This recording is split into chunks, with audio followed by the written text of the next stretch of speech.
स्वागत है दोस्तों आप सभी का आपके अपने YouTube channel future to you academy पर। आज एक बार दोबारा फिर हम द हिंदू एनालिसिस लेके आए हैं। देखिए तारीख है आज की हमारी 4 जनवरी 2022, दिन है मंगलवार। और आज के हम द हिंदू न्यूज़पेपर को पूरा का पूरा एनालाइज करेंगे, देखेंगे कि इसमें क्या है, आज की तारीख में क्या क्या आर्टिकल्स आए हैं, क्या क्या न्यूज़ आई हुई हैं, क्या क्या इंपॉर्टेंट है और क्या क्या इग्नोर करने लायक है। ये सारी चीज़ें हम देखेंगे। तो और हाँ, आपको ये अगर ये जो पीडीएफ चाहिए तो आपको एक काम करना पड़ेगा। वो काम ये है कि आपको सबसे पहले क्या करना पड़ेगा, टेलीग्राम इंस्टॉल करना पड़ेगा। और आपने अगर टेलीग्राम इंस्टॉल किया हुआ है तो आप क्या कर सकते हैं, तो फिर आपको इंस्टॉल करने की ज़रूरत नहीं है। अगर आपने इंस्टॉल नहीं किया है तो आप इंस्टॉल कर लें। और ये पीडीएफ अगर आपको चाहिए तो आपको क्या करना पड़ेगा, इस टेलीग्राम को इंस्टॉल कीजिए। वहाँ जा कर के आपको सिंपली टेलीग्राम पे जाना है। देन टेलीग्राम पे जाने के बाद में आपको यहाँ पर सर्च करना है कि फ्यूचर टू यू अकेडमी। आपको यहाँ पर सर्च करना है, यहाँ पर इसको फ्यूचर टू यू अकेडमी को करना है ज्वाइन। और जैसे ही आप ज्वाइन करेंगे तो आपको क्या क्या चीज़ें मिलेंगी, आपको यह पीडीएफ मिल जाता है और यहाँ पर आपको बहुत सारे यूपीएससी से रिलेटेड नोट्स वगैरह, ये सारे के सारे नोट्स वगैरह मिल जाते हैं। तो ये सब आपका फ़ायदा हो जाता है इसमें। और यहाँ पर आपको डेली बेसिस पे द हिंदू का न्यूज़पेपर का पीडीएफ मिल जाता है, ये सारी चीज़ें मिल जाती हैं। और हाँ, आपको एक और काम करना पड़ेगा, वो ये है कि वीडियो को लाइक कर दो। क्योंकि वीडियो को अगर जब आप लाइक करते हो तो इसकी रीच बढ़ जाती है। तो क्या है कि ये ज़्यादा लोगों के पास पहुंच पाती है।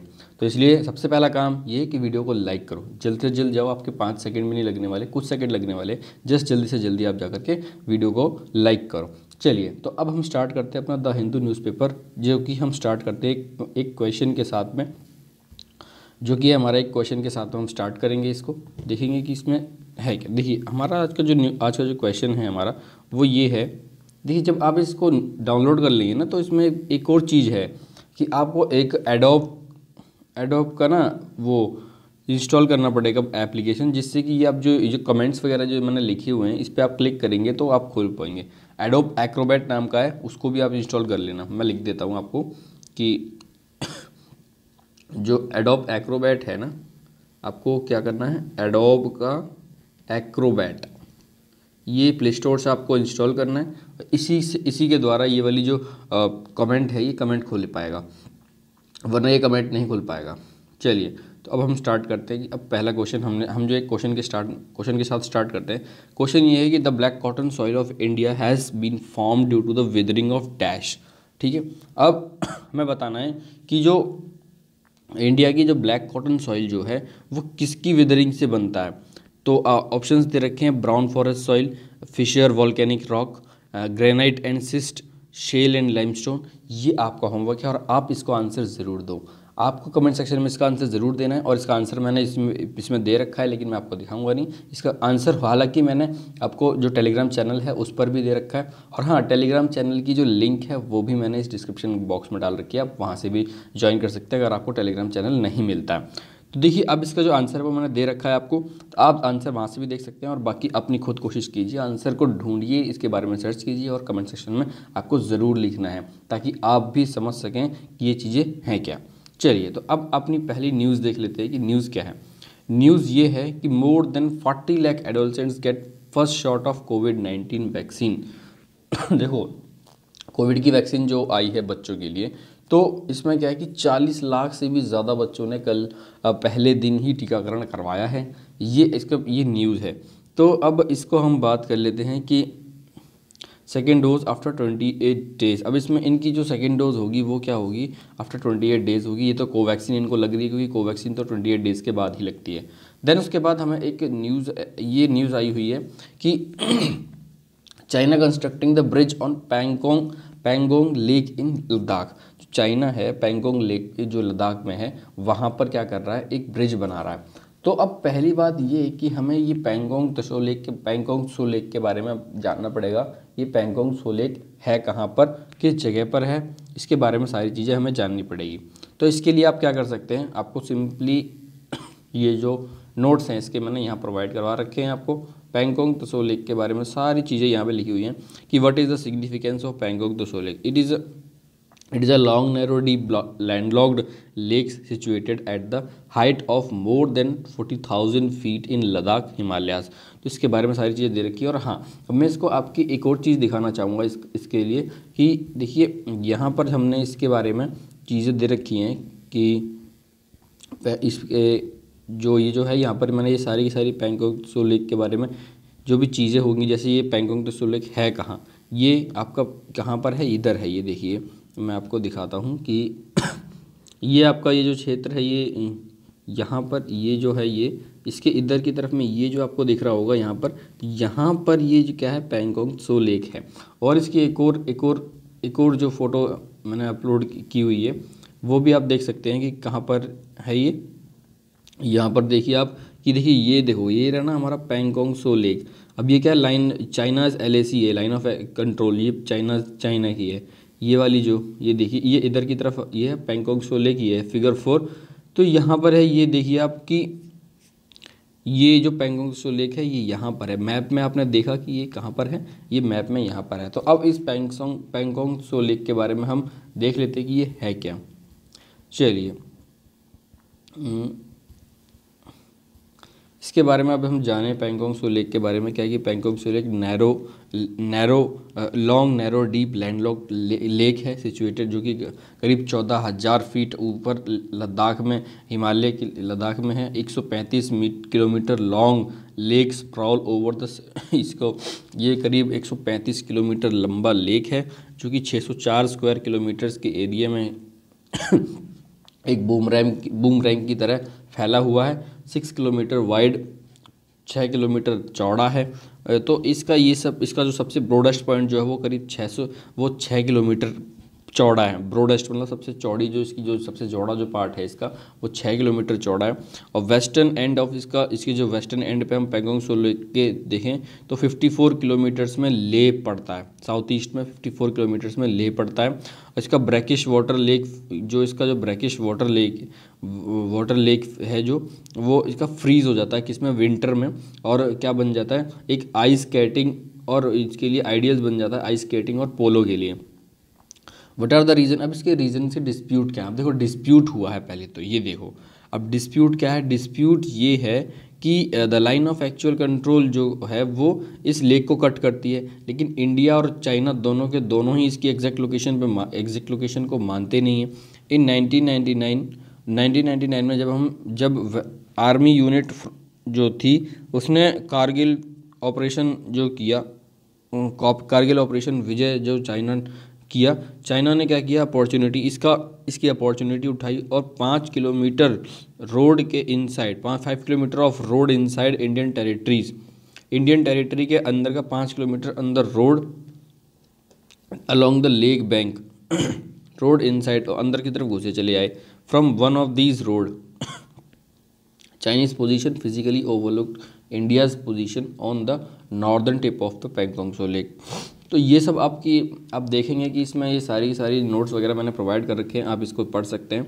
और अब हम न्यूज़पेपर अपनी जो न्यूज़ है वो देख लेते हैं। इस न्यूज़ में क्या लिखा हुआ है कि चाइना जो है ईस्टर्न लद्दाख में एक क्या बना रहा है, ब्रिज बना रहा है। क्या बना रहा है, पैंगोंग त्सो लेक पर एक ब्रिज बना रहा है, जिससे कि क्या होगा, जिससे इन फ़ायदा क्या होने वाला है, जिससे ये फ़ायदा होने वाला है कि जो on the northern bank the PLA garrison of, जो नॉर्दर्न बैंक पे जो PLA है गैरिसन कोनार्क फोर्ट पे साउथ बैंक एट मोल्डो, और डिस्टेंस बिटवीन द टू इस करीब 200 किलोमीटर, इनके बीच में जो डिस्टेंस है कोनार्क फोर्ट और साउथ बैंक का जो मोल्डो का, इसके बीच में 200 किलोमीटर है। अब नया जो ब्रिज है between the closest point on the two banks, दो बैंक के बीच में जो क्लोजेस्ट पॉइंट है विच इज़ अराउंड 500 मीटर, ये करीब सिर्फ 500 मीटर है। Which brings down the movement time between the, अब जो इसका क्या, अब ये मूवमेंट टाइम जो है इनका जो चाइना वालों का जो मूवमेंट टाइम है वो कम हो जाएगा।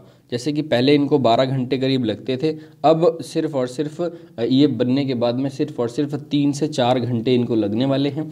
तो इससे क्या होगा, ये ऐसा कहा गया है। फिर bridge is located around 25 kilometre ahead of line of actual control, जो line of actual control LAC है वहाँ से सिर्फ और सिर्फ 25 किलोमीटर दूरी पर ये जो ब्रिज है ये लोकेटेड है।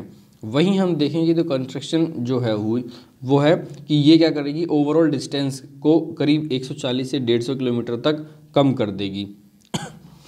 अब ये जो India holds 1/3 of 135 kilometres long boomerang shake वगैरह, ये सब मैंने आपको बता दिया है, ये सारी चीज़ें हैं। अब इन कहने का मतलब मोबिलिटी बहुत टाइम रिड्यूसिंग हो जाएगी। अब आसानी से जो चाइनीज़ जो फोर्सेस हैं वो आसानी से मूव कर सकेंगे और उनको टाइम भी कम लगने वाला है। चलिए अगला है हमारा सॉरी, आज थोड़ी तबीयत ख़राब सी है। आप बस लाइक कर देना वीडियो को और माफ़ करना कि अगर कोई भी दिक्कत होती है तो।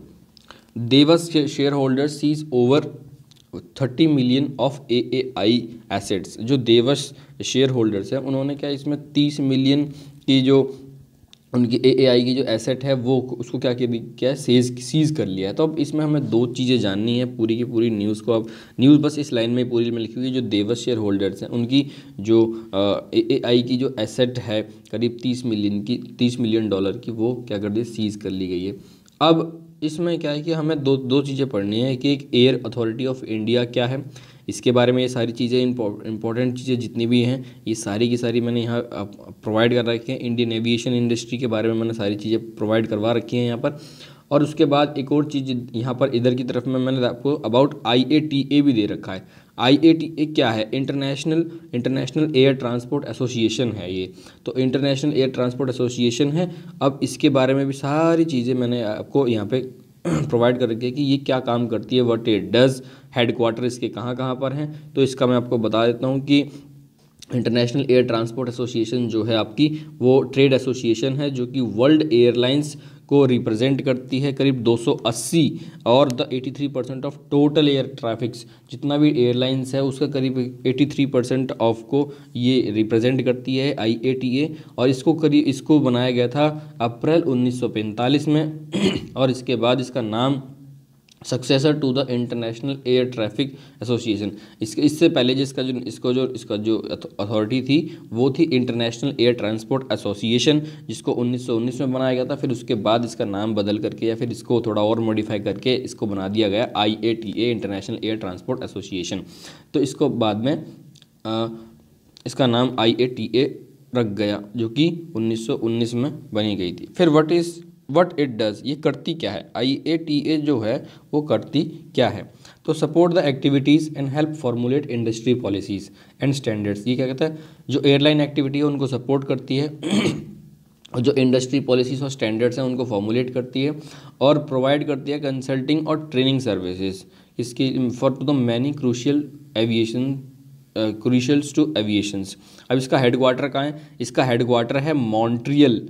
इसका जो हेडक्वार्टर है वो मॉन्ट्रियल में, Quebec Canada, with executive offices in Geneva and Switzerland. ये इसका हेडक्वार्टर यहाँ पर है। तो इसके बारे में आपने ये जाना। देन उसके बाद हम आते हैं सीधा का सीधा अपना न्यूज़ की तरफ में। एडिटोरियल्स हम बाद में पढ़ेंगे, उससे पहले हम सारे के सारे न्यूज़ ही पढ़ने वाले हैं। देखते हैं अब अगली न्यूज़ हमारी क्या है। देखिए अगली न्यूज़ जो है वो है हमारी NIA arrest women from the Bengaluru in terrorist case. देखो अब इसमें ये तो हमको पता है कि एक टेररिस्ट केस था जिसमें किसी औरत को क्या किया गया, अरेस्ट कर लिया गया है टेररिस्ट केस में। अब देखो हमारे लिए ये न्यूज़ इंपॉर्टेंट क्यों बन जाती है, इसमें क्या है NIA, तो हमको पता होना चाहिए कि NIA है क्या। तो NIA जो भी है, NIA के बारे में जो भी चीज़ें हैं मैंने यहाँ पर बताई हुई है कि NIA क्या है। इसका NIA एक इम्पॉर्टेंट इंस्टीट्यूशन है जो कि नेशनल इन्वेस्टिगेशन एजेंसी इसको बोलते हैं। इसके टैक्स क्या है, GS पेपर 2 से बहुत इंपॉर्टेंट है। इसमें जो टॉपिक्स आते हैं, जिन टॉपिक्स के अंडर ये आता है वो है government policies and interventions, linkage of organising crime with terrorism. तो ये सारी चीज़ें। अब NIA क्या है, NIA इन्वेस्टिगेशन एजेंसी है जो कि नेशनल इन्वेस्टिगेशन एजेंसी एक्ट 2008 के द्वारा बनाई गई थी। It is a central agency to investigate prosecute offences. अब जो एक ये सेंट्रल एजेंसी है जो कि इन्वेस्टिगेट करती है प्रोसिक्यूट ऑफेंसेस को, ताकि जो कि भारत की sovereignty, scrutiny, integrity of India, security of state, friendly relations with foreign states against atomic and nuclear formalities. इन सब चीज़ों को ये देखती है कि इन सब चीज़ों के ऊपर ध्यान देती है कि ये सब ना अफेक्ट हों। और इसमें smuggling in high quality counterfeits Indian currency, जो स्मगलिंग होती है जिसमें, और इन सब चीज़ों को ये देखती रहती है। It implements the international treaties, ये क्या है, इंटरनेशनल ट्रीटीज़ है उनको इम्प्लीमेंट करती है, एग्रीमेंट्स को, कन्वेंशंस को, रेजोल्यूशन ऑफ यूनाइटेड स्टेट्स के जो होते हैं इनको इम्प्लीमेंट करती है। It's agencies and other international organisations. इसका ऑब्जेक्टिव है ताकि ये किसी तरीके से टेररिज्म को, इंडिया के अंदर जो टेररिज्म है उसको कॉम्बैट कर सके, इसको ख़त्म कर सके। It act as a central counter terrorism law enforcement agency. ठीक है, ये central counter terrorism law enforcement agency की तरह काम करती है। इसका हेडक्वार्टर न्यू दिल्ली में, ब्रांच इसकी हैदराबाद, गुवाहाटी, कोची, लखनऊ, मुंबई, कोलकाता, रायपुर और जम्मू यहाँ पर है। अब इसके जो गोल्स वगैरह हैं ये सारी चीज़ें मैंने यहाँ दे रखी हैं। Need of NIA, mandate of NIA, ये सारी चीज़ें मैंने यहाँ पर आपको इंपॉर्टेंट दे रखी हैं। और ये आपको सारी की सारी चीज़ें टेलीग्राम चैनल पर भी मिल जाएंगी। आपको टेलीग्राम चैनल ज्वाइन करना पड़ेगा। उसके लिए करना पड़ेगा क्या कि आपको टेलीग्राम चैनल को जाकर के फ्यूचर टू यू सर्च करना पड़ेगा, फ्यूचर टू यू अकेडमी, और उसको करना है आपको ज्वाइन करने के बाद वहाँ पर आपको इसके बारे में जितनी भी ये पूरी की पूरी जो द हिंदू एडिटोरियल की जो डेली बेसिस पे न्यूज़पेपर आपको पूरा का पूरा एडिटोरियल्स के साथ में पूरी की पूरी PDF मिल जाती है। और वहीं पर आपको मिल जाते हैं सारे के सारे नोट्स। तो जल्दी से जल्दी जाइए वहाँ पर, आप इसको ज्वाइन करिए। अगर आपको नहीं मिलता है चैनल तो डिस्क्रिप्शन बॉक्स में आपको लिंक मिल जाएगा, आप वहाँ से भी ज्वाइन कर सकते हैं। चलिए, तो ये आपको हमें समझ में आ गया होगा कि NIA क्या है। फिर उसके बाद है institution of mathematical science is 60। अब ये इसमें क्या है, जो एक इंस्टीट्यूशन ऑफ मैथमेटिकल साइंस है उसमें वो उसकी जो एनिवर्सरी करीब 60 साल हो गए हैं उसको। Institution of mathematical science IMSC जो कि चेन्नई में 60 साल हो गए इसको एग्जिस्टेंस ऑन जनवरी 3 को इसको 60 साल हो गए हैं। इसमें करीब 52 फैकल्टी मेंबर्स हैं, 125 PhD स्टूडेंट्स हैं। तो इसके बारे में ये सब चीज़ें। अब इसरो की बात कर लेते हैं कि ISRO gearing up for multiple missions of in the year 2022। ठीक है, अब इसरो क्या कर रहा है इसरो जो है क्या है, पहले तो ये देखिए, इंडियन स्पेस रिसर्च ऑर्गेनाइजेशन है ये हमारे देश की। अब इन्होंने 2022 में नए साल पर कुछ मैसेज दिए हैं कि हम बहुत सारी मल्टीपल मिशंस पे काम करने वाले हैं। तो ये सारी चीज़ें इन्होंने कहा है, जैसे कि हम बात करें कि these include launch of earth observation satellite ESO-4, ESO-6 on the board of polar satellite launch PSLV, इसके साथ में, और ESO-2 बोर्ड ऑफ मैदान flight on the small satellite launch vehicle SSLV। इन सब चीज़ों के साथ में ये सब काम होने वाले हैं नासा और निसार। अब ध्यान रखिएगा, आपको यहाँ पे दो चीज़ें बड़े ही ध्यान से आपको ध्यान में रखनी है कि नासा और निसार, नासा और इसरो दोनों के दोनों एक साथ मिल करके तो बनते हैं नासा और इसरो मिल करके दोनों के दोनों एक बनाते हैं, एक मिशन पे काम करने वाले हैं जिसका नाम है निसार। क्या नाम है? निसार। आप ध्यान रखिएगा इसको, Nisar.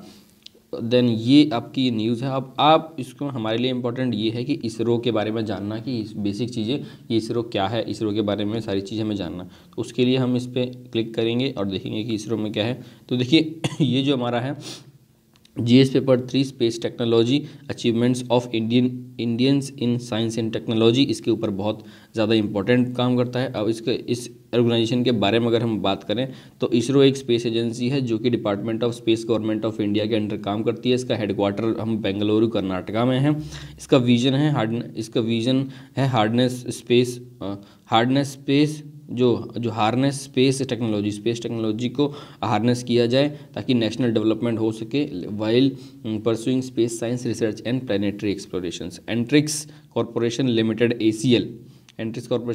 ACL marketing arm of ISRO for promotion. इसका जो ACL जो है वो एक मार्केटिंग आर्म है इसरो का, ताकि प्रमोशन हो सके कमर्शियल एक्सप्लोइटेशंस ऑफ स्पेस प्रोडक्ट और टेक्निकल कंसल्टेंसी सर्विसेज और ट्रांसफ़र ऑफ टेक्नोलॉजीज और डेवलपमेंट बाय इसरो। इसकी जीनेसिस के बारे में सारी इन्फॉर्मेशन यहाँ पर आपको मिली हुई है। इसमें सारी की सारी इंपॉर्टेंट चीज़ें जो हैं वो मैंने आपको यहाँ भी प्रोवाइड कर रखी हैं और टेलीग्राम चैनल पे भी प्रोवाइड कर रखी हैं। आप वहाँ जा कर के इन सब चीज़ों को देख सकते हैं। उसके बाद ये है हमारा एडिटोरियल सेक्शन। एडिटोरियल सेक्शन हम अभी पढ़ने नहीं वाले, अभी इसको हम लास्ट में देखेंगे। उससे पहले हम सारी की सारी न्यूज़ देख रहे हैं अभी। तो देखिए अब यहाँ पर एक और आ गया कि centre seeks urgent listing of EWS reservation. Centre ने कहा है कि आपने जो EWS रिजर्वेशन की है उसकी एक अर्जेंट लिस्टिंग प्रोवाइड हमें करो। क्यों? अब जो सेंटर कह रहा है कि सेंटर ने सुप्रीम कोर्ट ने पहले कहा था कि आप हमें ये बताओ कि आपने किस तरीके से 8 लाख रुपए जो इनकम जो रखी हुई है ये किस तरीके से आपने रखी हुई है कि एक इंसान जो 8 लाख रुपए कमा रहा है वो गरीब है, और वहीं एक पिछड़े वर्ग से अगर हम देखें तो वो 5 लाख जो कमा रहा है, 5 लाख रुपए भी जो कमा रहा है वो आपका इनकम के वो इन IT के अंडर आ जाता है, इनकम टैक्स के अंडर आ जाता है। तो ये आप हमको बताओ। तो फिर इसमें क्या है कि एक कमेटी सेटअप की गई थी। कमेटी ने बताया कि ये जो 8 लाख रुपए है ये किसी एक इंडिविजुअल इंसान का नहीं है, ये जो 8 लाख रुपए है ये पूरा ऑल ओवर पूरी की पूरी ग्रॉस पूरी की पूरी फैमिली का है।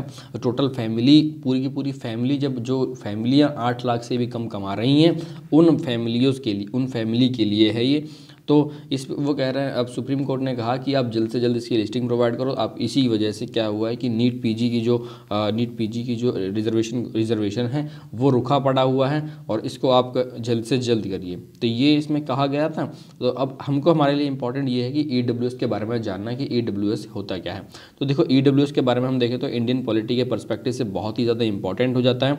और इसमें टैक्स जो यूज़ होते हैं वो है Indian constitution, judgement in cases, government of policies and interventions, GS paper 2 से। अब ये न्यूज़ में है 8 lakh income responsible for the cap of EWS। ये क्या न्यूज़ में है इसका। अगर हम इसके अबाउट की बात करें 10% EWS कोटा इंट्रोड्यूस किया गया था 103 कॉन्स्टिट्यूशन अमेंडमेंट एक्ट के द्वारा 2019 में। आर्टिकल को अमेंड किया गया था 15 और 16 को, और नए आर्टिकल इंसर्ट किए गए थे आर्टिकल 15 सब क्लॉज 6 और आर्टिकल 16 सब क्लॉज 6। ये 2 आर्टिकल इंसर्ट किए गए थे। इसके मुताबिक क्या हुआ था कि रिजर्वेशन प्रोवाइड किया जाएगा, जॉब रिजर्वेशन किया जाएगा किस चीज़ में? जॉब में, admission in education institution for economically weaker sections, जो कि इकोनॉमिकली वीकर सेक्शंस हैं उनको जॉब और उनको रिजर्वेशन प्रोवाइड किया जाएगा कि इसमें जॉब में और एडमिशन और एजुकेशन इंस्टीट्यूट में एजुकेशन के लिए।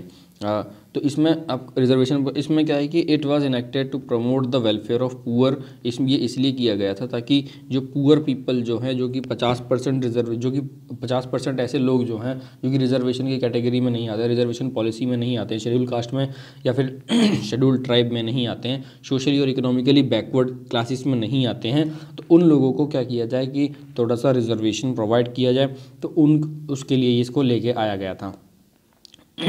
It enables both the centres and the state to provide reservation. अब इसकी वजह से क्या होता है कि सेंटर और स्टेट दोनों के दोनों EWS सोसाइटी को रिजर्वेशन प्रोवाइड करवा सकते हैं। अब इसका सिग्निफिकेंस क्या है, इससे क्या होता है, अब इससे क्या इंपॉर्टेंस क्या है, इससे इनइक्वालिटी को ये एड्रेस करता है, इनइक्वालिटी को एड्रेस करता है, रिकॉग्निशन ऑफ इकोनॉमिक बैकवर्डनेस को एड्रेस करता है ये। देन उसके बाद reduction of caste based discrimination, इसके लिए इंपॉर्टेंट है। अनअवेलेबिलिटी ऑफ डेटा, लेकिन इसमें क्या है कि कंसर्न्स भी, कुछ कंसर्न्स भी हैं इसके लिए कि इसमें क्या है कि डेटा, कोई भी अवेलेबल डेटा हमारे पास नहीं है। ब्रीच ऑफ रिजर्वेशन कैप है, रिजर्वेशन जो कैप है उसको ब्रीच करता है कि जो कहा गया था कि भाई जो इंदिरा साहनी 1992 का जो केस था उस केस में ये कहा गया था कि 50% से ज़्यादा आप रिजर्वेशन ऑल ओवर नहीं दे सकते हो, तो ये उसको ब्रीच करता है क्योंकि 50 तो पहले से ही हो रखा है, तो उसमें उससे ऊपर जा रहा है ये, तो इसकी वजह से ये ब्रीच हो रहा है। और इसमें आर्बिट्रेरी क्राइटेरिया है, कोई क्राइटेरिया है कुछ पता है नहीं कि कैसे हुआ है। फिर उसके बाद इसकी सारी चीज़ें इंपॉर्टेंट दे रखी हैं, आप इसको जाके पढ़ सकते हैं टेलीग्राम पे, बहुत अच्छे से मैंने दिया हुआ। और मैं उम्मीद करता हूँ कि आपको वैसे भी इतना भी समझ में आया होगा कि EWS असलियत में क्या चीज़ें हैं। आपकी ओवरऑल ब्रॉड लेवल पे जो थिंकिंग है वो बन जाती है कि EWS है क्या। अब इसमें क्या है कि लश्कर तैयबा के कमांडर को मार दिया गया है, पुलिस ऐसा कह रही है। सलीम पैरे वाज शॉट डेड। सलीम पैरे जो को शालीमार बाग में, शालीमार गार्डन जो कश्मीर में है, कश्मीर वाला, दिल्ली वाला शालीमार बाग नहीं, तो शालीमार बाग जो कश्मीर में है वहाँ पर सलीम पैरे को मार दिया गया है, जो कि लश्कर तैयबा का कमांडर बताया जा रहा था। ठीक है, गन शॉट डाउन बाय गूसू। अब ये लश्कर तैयबा कमांडर को मार दिया गया, मोहम्मद सलीम पैरे इनका ये नाम है, तो इनको मार दिया गया। ठीक है। अब यहाँ पे एक और न्यूज़ है कि edtech regulation policy on the cards education. अब इसमें एडिटेक रेगुलेशन पॉलिसी जो है इसके बारे में बात चल रही है। हमारे एक मिनिस्टर हैं धर्मेंद्र प्रधान, उन्होंने कहा कि ये जो एडिटेक, अभी हमने देखा कि लॉकडाउन के टाइम पर जो एडिटेक एजुकेशन जो है, जो आप देखेंगे कि ऑनलाइन एजुकेशन जो है इसके ऊपर बहुत ही, ये जो इंडस्ट्री है बहुत ही ज़्यादा ग्रो करती आई है, किया है इसने। इसमें से ऐसी बहुत सी इंडस्ट्रीज़ ऐसी हैं जिन्होंने क्या है कि बच्चों को लोन वगैरह प्रोवाइड किया है, और यहाँ तक कि झूठ कुछ भी बोल करके उनको लोन वगैरह प्रोवाइड करके और उनको सब्सक्रिप्शन वगैरह दे दिया है। इसमें ऐसी कोई दिक्कत नहीं है कि अगर वो बच्चा अपने मन से सब्सक्रिप्शन ले रहा है तो कोई दिक्कत नहीं, लेकिन आप फोर्स नहीं कर सकते, आप लोन ले लो, ये कर लो, वो कर लो, आप ऐसा कुछ नहीं कर सकते। और ऐसा वो झूठ बोल करके बच्चों को लोन दे करके वो सब्सक्रिप्शन वगैरह दे देते हैं। तो इस तरीके से ये सारी चीज़ें इंपॉर्टेंट, ये चीज़ें सामने आई हैं। और इसमें इन्होंने कहा है, धर्मेंद्र प्रधान जी ने कहा है कि जो हमारे मिनिस्टर हैं, ये हमारे कॉमन पॉलिसी एजुकेशन मिनिस्टर जो हैं इन्होंने कहा कि अब ये जो एडिटेक कंपनीज जो हैं एडिटेक रेगुलेशन पॉलिसी हम लेकर के आएंगे जो कि इन सब चीज़ों को रेगुलेट करेगी। तो अब इसके ऊपर ये आई हुई एडिटेक मिनिस्ट्री के, चलिए तो अब ये ख़त्म होता है यहाँ पर। फिर उसके बाद हमारा आता है कि 33,000 new cases in India, all state records rise. अब सारी की सारी स्टेट्स की अगर हम बात करें तो 33,000 नए केस आ गए हैं। इसमें कि महाराष्ट्र जो है सबसे ऊपर, Maharashtra leads the surge of 12,160 new infections. Maharashtra में 12,160 न्यू इन्फेक्शंस हुए हैं। मुंबई में वहीं हम देखें तो 8,082 हुए हैं। वहीं दिल्ली में देखें तो 4,099 केसेस आए हुए हैं। ऐसे ही अब देखें तो ये जो आपका कोरोना है ये बहुत ही ज़्यादा बोले तो हम ज़ोर पकड़ रहा है। और हाँ, इस कोरोना के साथ में मैं यहीं पर एक चीज़ और आपको बताना चाहूँगा, बहुत ही इंपॉर्टेंट है, आप ध्यान में रखिएगा इस चीज़ को कि देखो कोरोना तो अभी तक हम बहुत चीज़ें बहुत पढ़ रहे थे कि कोरोना। अब एक नई चीज़, एक नया और आया है जिसका नाम है फ्लोरोना। क्या नाम है? फ्लोरोना। अब ये फ्लोरोना बना किस चीज़ से? फ्लोरोना जो है ये बना हुआ है एक आपके इन्फ्लुएंजा और प्लस आपका कोरोना, दोनों मिलकर के बने हुए हैं फ्लोरोना। और इसका पहला केस पाया गया है कहाँ पर? इजराइल में। इसका पहला केस पाया गया है इजराइल में। और जो पहला केस पाया गया वो किस में पाया गया? एक लेडी में पाया गया जो कि एक प्रेग्नेंट लेडी थी, उसमें इसको पाया गया। अब इसकी भी स्टडी हो रही है कि ये देखते हैं कि इसका क्या है। तो आप इसके बारे में सर्च कर सकते हो और इसके बारे में जो भी इन्फॉर्मेशन आपको मिली है वो कमेंट सेक्शन में आप ज़रूर बताएंगे। चलिए तो अब हम चलते हैं अपना न्यूज़ की तरफ, देखते हैं दूसरी न्यूज़ हमारी क्या है। इसमें देखिए, Sudan PM Hamdok resigns amid crackdown on protesters की वजह से, इसमें जो प्रोटेस्टर्स का क्रैकडाउन हुआ उसकी वजह से जो सूडान के पीएम हमदोक थे उन्होंने रिज़ाइन कर दिया है। He cites lack of political consensus conflict with military as a reason for move. उन्होंने कहा कि पॉलिटिकल कंसेंसस का लैक हो गया है और कन्फ्लिक्ट हो रही है मेरी मिलिट्री के साथ, ये रीज़न है कुछ जिनकी वजह से मैं रिज़ाइन कर रहा हूँ। String of attacks marks anniversary of Iran general killing in US strike. अब यूएस स्ट्राइक में जो अटैक्स के स्ट्रिंज मिले हैं ये सब ऐसा कुछ है, अब इसको देख सकते हैं। देखिए देन उसके बाद ये आता है हमारा एक और जो न्यूज़ हमारी है ये है कि वर्ल्ड पावर वो to stop the spread of nuclear weapons. अब जो वर्ल्ड की जो पावर्स हैं वो क्या कर रही हैं कि वो न्यूक्लियर वेपन्स को स्टॉप करने की बात कर रही हैं कि China, Russia, US, UK, France issue statement after the NPT review scheduled today was postponed due to COVID-19। अगर हम इस न्यूज़ की बात करें तो इस न्यूज़ में ये कहा गया है कि जो 5 ग्लोबल न्यूक्लियर पावर्स जो हैं उन्होंने एक प्रण लिया है कि भाई ये जो न्यूक्लियर वॉर जो है, न्यूक्लियर की जो स्प्रेडिंग है ये ना होनी चाहिए। न्यूक्लियर जो इसके तहत क्या है कि in a rare joint statement उन्होंने कहा कि रिव्यू ऑफ की न्यूक्लियर ट्रीटी जो लेट इस साल हुई है उसमें उन्होंने कहा कि we believe strongly that further spread of such weapons must be prevented. उन्होंने कहा कि हम ये विश्वास करते हैं कि हम इस चीज़ में विश्वास रखते हैं कि ये जो न्यूक्लियर वेपन्स की जो स्प्रेड है इसके आगे के जो भी हम स्प्रेड करते हैं इसको रोका जाए, ताकि said by the UN security council members, जो यूएन सिक्योरिटी काउंसिल के मेंबर जैसे कि China, France, Russia, UK, US, इन्होंने कहा कि हम इसमें इसे रोकने में और इसे आगे ना बढ़ने में विश्वास रखते हैं। क्यों? क्योंकि एक उन्होंने ये भी कहा, एडिंग ये भी कहा कि nuclear war can not be won and must not never be fought. वो कह रहे हैं कि न्यूक्लियर वार को कभी भी जीता नहीं जा सकता और इसको और ना ही ये कभी लड़ा जाना चाहिए। तो ऐसा कुछ इसमें लिखा गया है कि अब ये स्टेटमेंट तब इशू हुआ कि जब non proliferation of nuclear weapons की जो ट्रीटी है उसको उस ट्रीटी को जब उस ट्रीटी का जो एनिवर्सरी का टाइप बोले तो हम 4 तारीख को हुई थी, तो लेकिन वो 4 तारीख को थी।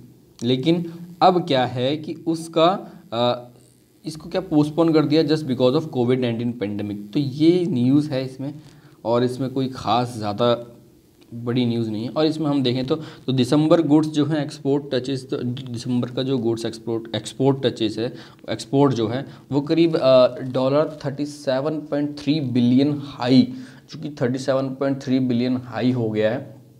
यहाँ तक कि मतलब इसमें इंक्रीज़ हुआ है। ऐसा कौन कह रहे हैं? ऐसा गोयल जी कह रहे हैं।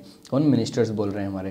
तो जॉबलेस रेट इसमें अब एक और न्यूज़ है कि जॉबलेस रेट जो है, जॉबलेस का जो अनएम्प्लॉयमेंट या फिर जॉबलेस की बात कर ले तो वो रेट जो है वो भी बढ़ा है 7.9% से दिसंबर में। ये भी हमारा हुआ है कि थर्ड वेव में अंडो इकोनॉमिक गेंस भले ही ये लें, लेकिन इसमें क्या है कि आपका जॉबलेस रेट बहुत ज़्यादा बढ़ा है। अब इसमें इधर एक न्यूज़ और है कि India Israel in talks for the free trade agreement. India और इज़राइल जो हैं वो फ्री ट्रेड एग्रीमेंट के टॉक में, फ्री ट्रेड एग्रीमेंट के जो है उसमें उसके बीच में उनकी बातचीत चल रही हैं। तो ये सब चीज़ें हैं। देन उसके बाद एक और है हमारे पास जो इसमें न्यूज़ जो है इकोनॉमिक सेक्शन में अगर हम बात करें तो ये है, एक तो ये है कि अशोक लेलैंड की जो सेल है दिसंबर में वो 2% से गिर गई है। और आरबीआई ने अप्रूव किया है कि ऑफलाइन ई पेमेंट जो है उसको आरबीआई ने अप्रूव कर दिया है। इसका एम क्या है? इसका एम ये है कि promote the usage in the rural areas में इसका जो यूसेज है वो बढ़ सके। तो रिजर्व बैंक ऑफ इंडिया ने ऐसा out of which the framework the facilitating small value digital payment mode values a frame of incorporating feedback received from the pilot experience of the offline transactions conducted in different parts of the countries in the 2020 approximately। ये सब चीज़ें आपको ध्यान रखने की है। अब ये हमारा यहाँ पे ये चीज़ें ख़त्म हो जाती हैं। फिर उसके बाद ये देखो 2-3 चीज़ें और हम अब इसको, ये जो आता है ना इसको कभी मत छोड़ना। और इसको कि ये वाला जो पेज होता है ना, ये भी अगर आप हार्ड कॉपी लेते हैं अगर इसकी न्यूज़पेपर की, तो इसमें भी वो क्या होता है कि कभी कभार ये पेज आता है और कभी कभार नहीं आता है, या फिर पता नहीं क्या होता है कि कभी वो देने आता है अखबार वाला और कभी नहीं आता है। ऐसा मेरे साथ हमेशा होता है, बट आपके यहाँ ऐसा होता है या नहीं होता है इसका मुझे पता नहीं, अंदाज़ा नहीं है। बाकी आप इस पेज को ज़रूर पढ़ें, जो भी मैंने इस पर अंडरलाइन किया हुआ है इसको, ये आपका काम है, इसमें से आपको पढ़ के खुद लिखना है। इसमें ये वाला जो आर्टिकल एक आया हुआ है extending the GST compensation, GST compensation के ऊपर मैं इसका जिस्ट मैं आपको बता देता हूँ कि क्या है। कि जिस्ट इसका ये है कि ahead of 46th meeting of GST council, finance minister several states at the pre budget interactions with the union finance minister demanded that GST compensation scheme be extended beyond the June 2020। जो GST की जो compensation scheme है उसको extend करके beyond जून 2022 तक कर दिया जाए। तो adoption of GST was made possible by the state seeding almost the, ये सारी चीज़ें जो इसमें हैं ये लिस्ट वगैरह आपको दे रखा है, आप इसको खुद पढ़ सकते हैं। फिर उसके बाद ये रशिया की बात कर लेते हैं। Russia what Russia hopes to do by ratcheting up tensions in with Ukraine, इसके बारे में। फिर ये आपको ये बहुत ध्यान में रखना है कि weighing in on efficacy of female leadership. अब ध्यान दिया जा रहा है कि इसके ऊपर आपको ध्यान देना पड़ेगा कि किसी तरीके से फीमेल्स की लीडरशिप के ऊपर ध्यान दे करके आप इसको बढ़ाना पड़ेगा। अब रिसेंट स्टडी हुई है यूएस रिपोर्ट की स्टेट की जिसमें कि फीमेल गवर्नर्स हैड फ्यूअर कोविड-19 रिलेटेड डेथ्स। तो the authors of the study conclude that women leaders are more effective than their male counterparts in times of crisis. ठीक है, while there is a danger in making the sweeping generalisation the important takes away from the such studies necessities get it. अब इसमें आप ध्यान दे सकते हैं, इसमें पढ़ सकते हैं कि भाई इसमें ये ऐसा बोला हुआ है कि भाई जहाँ पर जो देखें तो गवर्नर जो ज़्यादातर जहाँ पर इस क्राइसिस के टाइम पे जब औरतों ने जहाँ पे गवर्न किया है वहाँ पर डेथ्स बहुत कम हुई हैं। हालांकि ये एक जनरलाइज इसको ज़्यादा ही कर दिया है, लेकिन ऐसा ज़रूरी नहीं कि ऐसा हो ही। हाँ, बट इसके ऊपर ध्यान देने की जरूरत, क्योंकि स्टडी हुई है तो कुछ ना कुछ तो इसके पैरामीटर्स रहे होंगे, तो इसके ऊपर इसको आप पढ़ सकते हैं। तो अब हमारा जो टॉपिक, हमारा जो मेन सेक्शन आता है वो है एडिटोरियल सेक्शन। एडिटोरियल सेक्शन में हम चलिए अब सीधे डायरेक्ट चलते हैं। देखिए, तो न्यूज़ एडिटोरियल में हमारा पहला एडिटोरियल ये है कि widening the safety net, widening the safety net, that is the need to test other vaccines as a additional dose in adult is overwhelming। अब देखो, इसमें ना कुछ चीज़ें लिखी हुई हैं। पहले तो स्टार्टिंग में बताया गया है कि कोविड-19 में करीब 75 मिलियन टीनेजर्स हैं, उनको वैक्सीन लगनी है। करीब 15 से 17 साल के 75 मिलियन टीनेजर्स हैं जिनको कि जनवरी 30 से वैक्सीन लगना शुरू हुई है, जिसमें से कि 0.4 मिलियन जो टीनेजर्स हैं, चिल्ड्रन हैं, उन्होंने फर्स्ट डोज ले भी लिया है। कल की तारीख में हम देखें तो वो न्यूज़ हमने देखी है। और इसमें ये कहा है कि ये जो न्यूज़ आई जब ओमिक्रॉन केसेस जब बहुत ही ज़्यादा बढ़ने लगे, हाईली ग्रेड पे जब बढ़ने लगे, तो प्रधानमंत्री मोदी जी ने, तो पीएम मोदी जी ने क्या किया कि उन्होंने अनाउंसमेंट किया कि हम अब जो है 15 से लेकर 17 साल के बच्चों को वो वैक्सीन लगाएंगे। लेकिन अब इसमें सबसे बड़ा क्वेश्चन ये था कि वैक्सीन लगेगी तो कौन सी लगेगी। तो वो भी क्लियर हुआ कि हाँ जी, कोवैक्सीन लगाने वाले हैं, और इन बच्चों को कोवैक्सीन लगाने वाले हैं, क्योंकि कोवैक्सीन लगाकर ही 175 लोगों के ऊपर, 175 बच्चों के ऊपर स्टडी की गई थी ड्यूरिंग 2/3 जो आपकी जो वो हुई थी। तो इसमें क्या है कि नरेंद्र मोदी ने ये सब कहा था, और 2/3 इनके ऊपर स्टडी की गई थी। फेज़ 2/3 में क्लिनिकल ट्रायल हुआ था 175 एडोलसेंट्स के ऊपर, जिसका कि डेटा अभी तक पीयर रिव्यूड है। अभी तक इतना खास डेटा नहीं आया है उसका, दिसंबर। और इसके बाद हम बात करें कि चलो ठीक है, आपने कि टीनेजर्स को वैक्सीन्स के बारे में बात किया कि लेकिन क्या ये वैक्सीन देना अभी सही होगा, क्योंकि ये एडोलसेंट ईयर में है, एडोलसेंट एज में है, और इनकी तो बॉडी अपने आप ही इम्यून सिस्टम को काफ़ी अच्छे से डेवलप कर रही है, और ये किसी भी वायरस से इतनी जल्दी इन्फेक्ट होने वाले नहीं है। लेकिन हाँ, चलो आप कर रहे हैं, ठीक है।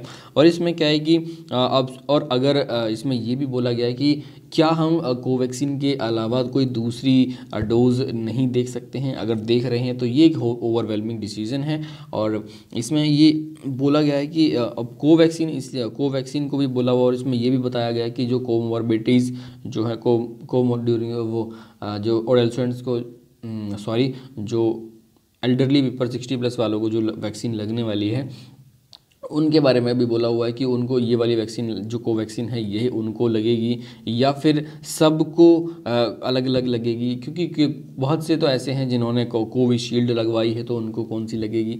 और इसमें सिर्फ ये भी कहा गया है कि इतने सारे बच्चे होने के कारण, और आप सिर्फ कोवैक्सीन पे ही हम ध्यान देंगे तो ये वैक्सीनेशन थोड़ा सा धीमा पड़ जाएगा।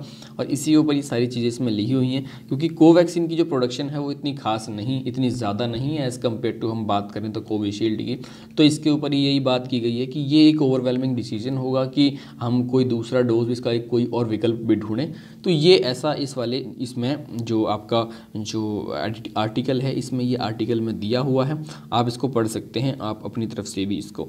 चलिए, तो इसका अब हम अगला जो है वो अगला इसका जो आर्टिकल है वो देख लेते हैं। ये वाला हम देखते हैं कि safety at the cost of at all cost government should ensure implementation of safety protocols in the firework industries. अब जो गवर्नमेंट क्या करेगी कि जो फायरवर्क इंडस्ट्रीज़ है, मतलब पटाखे वगैरह की जो इंडस्ट्रीज़ हैं, उन पे गवर्नमेंट को कुछ सेफ्टी प्रोटोकॉल्स को इम्प्लीमेंट करना चाहिए और उनको इंश्योर करना चाहिए, इसके ऊपर बात की गई है। तो इसके ऊपर हम देख लेते हैं कि इसमें है क्या। अब ये जो इसमें न्यूज़ में ये क्या है कि नए साल के दिन क्या हुआ कि जो कलाथूर विलेज है करीब विरुधुनगर डिस्ट्रिक्ट का, जो कि तमिलनाडु में है, ये जो तो यहाँ पर क्या था, एक फायरवर्क सेक्टर था जहाँ पर कि एक ब्लास्ट हुआ। इन प्रोटोकॉल्स, अब इसमें क्या हुआ कि इसमें relentlessly vigil to enforce the safety protocols in the industry that deals with the hazardous process. अब इसमें ये सब हुआ, चलो ठीक है, इसमें बहुत सी चीज़ें, बहुत नुकसान हुआ, इंडियन पिनल कोड, ये सब सारे केसेस वगैरह हुए, इंडियन एक्सप्लोसिव सब्सटेंसेस एक्ट लगाया गया, ये सब चीज़ें हुई, चलो ठीक है। लेकिन क्या सिर्फ उन्हीं की कमी थी? और क्या इसमें ये एक शिफ्ट है, अगर हम बात करें, there is a paradigm shift in the manner and event such as Kalathur blast is viewed. देखो इसमें एक शिफ्ट हुआ है कि किस तरीके से हम एक जो ब्लास्ट वगैरह है इसको हम देख लेते हैं। हम सिंपली एक जनरली तौर पर हम बात करें तो हम इसको एक ब्लास्ट बोल देते हैं कि एक एक्सीडेंट हुआ, लेकिन कि इसकी रिस्पॉन्सिबिलिटी कौन लेगा? इसकी रिस्पॉन्सिबिलिटी कौन लेगा? जिसकी रिस्पॉन्सिबिलिटी थी कि ये ऐसी चीज़ें, ऐसी जो ये जो काम चल रहा है, इसके ऊपर जो फायरवर्क काम चल रहा है, इसकी रिस्पॉन्सिबिलिटी कौन लेगा? इसकी, या फिर इसके ऊपर जो पॉलिसीज़ बनी हुई हैं उनको इन्फोर्स करने की रिस्पॉन्सिबिलिटी कौन लेगा? अब सबके सब अपना पल्ला झाड़ते रहेंगे तो काम नहीं चलने वाला है। तो ऐसा कुछ इसमें आपके इसमें आर्टिकल में लिखा हुआ है, आप इसको एक बार देख सकते हैं, बड़े ही ध्यान से देखिएगा। अब सुनिए, ये है sobering reminder to the power that be. तो ये इतना खास है नहीं। देन उसके बाद हम बात कर लेते हैं कि India right accord America's blinkered visions.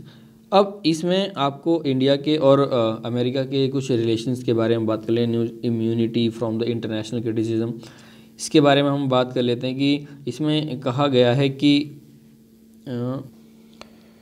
तो देखिए इसमें क्या है कि India right records American blinkered visions. इसमें क्या है कि इंडिया यूएस रिलेशंस के बारे में बात चल रही है। इसमें क्या क्या है कि ऑथर ने ये कहा है कि भले ही इंडिया ने कुछ भी किया हो, लेकिन इंडिया ने डोनाल्ड ट्रंप के साथ में कुछ भी किया हो, उनके साथ में ज़्यादा ही साथ में एकदम घुल मिल के रहे हों, लेकिन वहीं अगर हम देखें तो देश के यशस्वी प्रधानमंत्री श्री नरेंद्र मोदी जी ने जो यूएस के प्रेसिडेंट इस टाइम पे जो बाइडेन हैं, उनके साथ में अच्छे रिलेशंस बनाए हैं, और इसको भी उन्होंने टैकल बहुत ही अच्छे से किया है।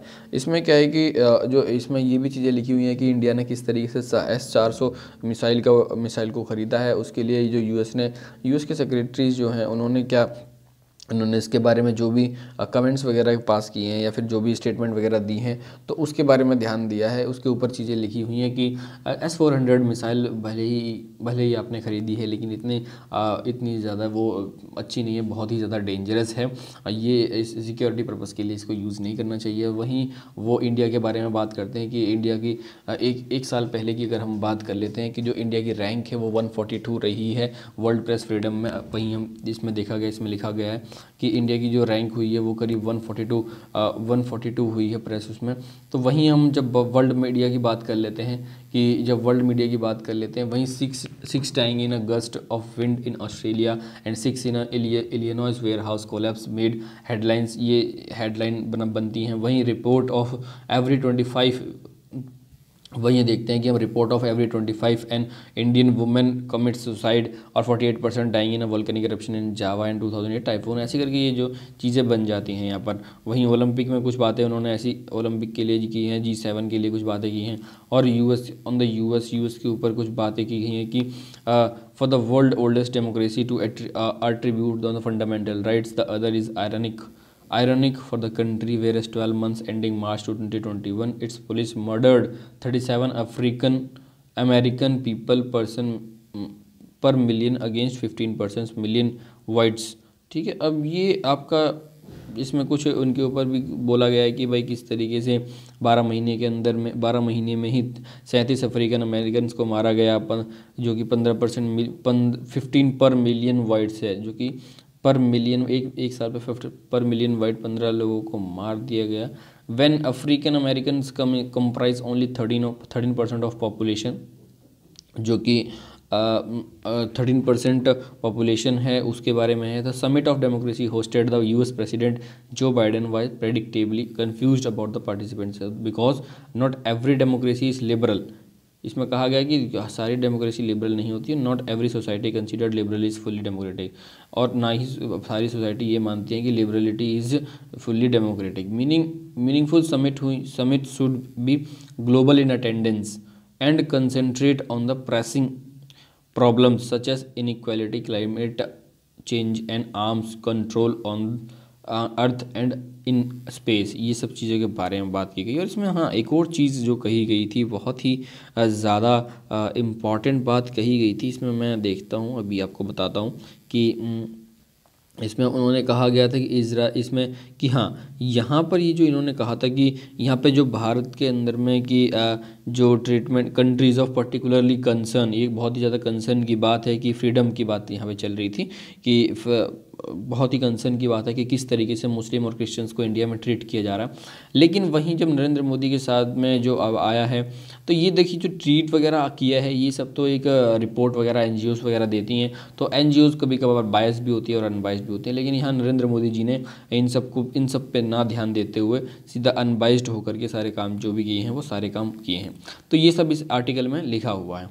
देखिए देन उसके बाद इसका डेफिकेटिंग साइलेंस ऑफ द साइंटिस्ट है। अब इसके बारे में ये आप खुद पढ़ेंगे, इसका ये आपका काम है।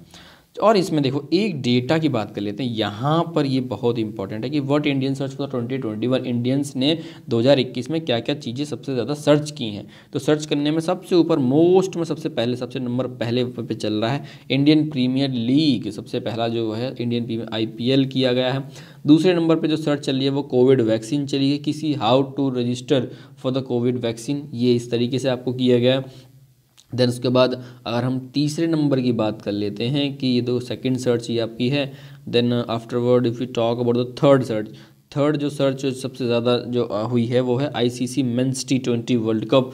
देन थर्ड के बाद फोर्थ सर्च जो हुई है वो आपकी हुई है यूरो कप के बारे में ज़्यादा सर्च हुआ है। देन फोर्थ के बाद आपकी जो फिफ्थ हुई है वो हुई है टोक्यो ओलंपिक्स के बारे में। देन सिक्स्थ हुई है आपकी सबसे ज़्यादा सर्च हुई है जो वो सिक्स्थ जो आपकी हुई है वो है इसमें कोविड-19 वैक्सीन के बारे में किया गया है छठे नंबर पे। देन सातवें नंबर पे हम बात कर लेते हैं कि सातवें नंबर पे सबसे ज़्यादा क्या सर्च किया गया है। तो आई थिंक सातवें नंबर का यहाँ पर दिया हुआ नहीं है, सातवें नंबर का नहीं दिया। आठवें नंबर पे किया गया कोपा अमेरिकन्स, नौवां नंबर पे नीरज चोपड़ा को किया गया है और 10वें नंबर पे आर्यन खान को किया गया है। इन सब चीज़ों को इन लोगों ने क्या हुआ है, इंडियंस ने सबसे ज़्यादा सर्च किया है। तो ये आज की ये आपका एक डेटा वगैरह दिया हुआ है, तो इसको आप देख सकते हैं। तो दोस्तों देखिए आपको जैसी भी ये वीडियो लगी हो, नहीं जब आप देखो जैसी भी लगी हो वो तो ठीक है, अब आपको लाइक तो करना है क्योंकि अगर इसकी रीच बढ़ानी है तो लाइक तो करना ही पड़ेगा।